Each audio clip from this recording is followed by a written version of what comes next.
Hello बच्चों, let's see this question. The question says, why did Germany attack Poland? What were its consequences? Germany ने Poland पर क्यों attack किया और इसके consequences क्या थे? So the answer is Germany attacked Poland because Hitler intended to extend German boundaries by moving eastward to concentrate all Germans geographically in one place. After attack, a tripartite pact was signed between Germany, Italy, and Japan, strengthening Hitler's claim to international power. The most important consequence of attack was that it started the war with France and England, which is considered the beginning of World War II. देखो, ये तो हमारा answer हो गया। अब इसको हम और बेटर तरीके से समझते हैं। देखो, जर्मनी ने जो है वो पोलैंड पर अटैक क्यों किया? उसका एक रीजन ये था कि जैसे हिटलर जो है वो हमेशा ये चाहता था कि जो जर्मनी की, देखो जैसे सपोज ये हमने बॉक्स को कंसीडर किया कि ये जर्मनी है, तो हिटलर हमेशा चाहता था कि जर्मनी की जो बाउंड्रीज हैं, ठीक है, तो जो इसकी ईस्टवर्ड बाउंड्रीज थी, जर्मनी की जो इस साइड ईस्टवर्ड बाउंड्रीज थी, उसको एक्सटेंड किया जा सके। अब ये एक्सटेंड क्यों कर रहा था? तो यहाँ पे ईस्ट साइड में था आपका क्या? पोलैंड।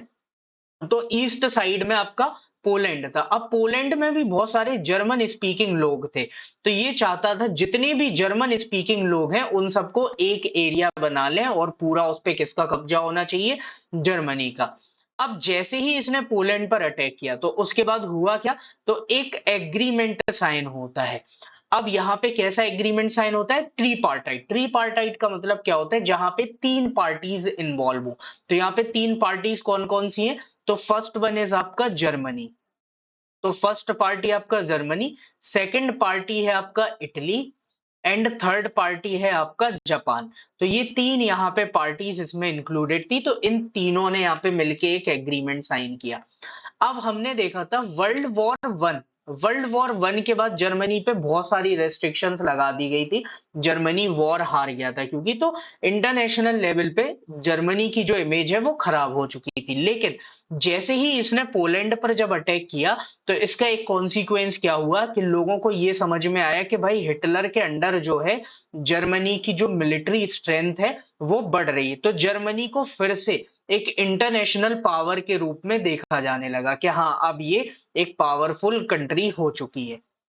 अब लेकिन जैसे ही इसने पोलैंड पर अटैक किया तो फिर इसके झगड़े होने लगे किसके साथ? फ्रांस और इंग्लैंड के साथ। तो इनका फ्रांस और इंग्लैंड के साथ वॉर हुआ और इसी को मानते हैं कि इसकी वजह से ये झगड़ा बढ़ता चला गया और कंट्रीज इसमें इंक्लूड होती चली गई। बाद में जैसे इसने रशिया पे भी अटैक किया तो वो भी इंक्लूड हुई। तो ऐसे मल्टीपल कंट्रीज में वॉर हुआ और इसकी वजह से जो है हमारा वर्ल्ड वॉर सेकेंड का इनिशिएशन हो गया। तो इसकी वजह से वर्ल्ड वॉर सेकेंड स्टार्ट हो गया। तो जर्मनी ने पोलैंड पर अटैक क्यों किया? क्योंकि वो सारे जर्मन्स को एक ही प्लेस पर कंसोलिडेट करना चाहता था, वहां पे कॉन्सेंट्रेट करके एक साथ लाना चाह रहा था।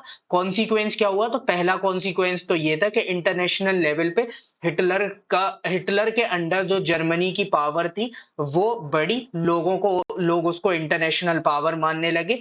और दूसरा कॉन्सिक्वेंस ये हुआ कि इसका झगड़ा बढ़ता चला गया। फिर बाद में उसमें फ्रांस, इंग्लैंड, रशिया ये सब इंक्लूड होते गए और ultimately world war two start हो गया। So this is your final answer. Hope you understood it well. Best of luck. Thank you.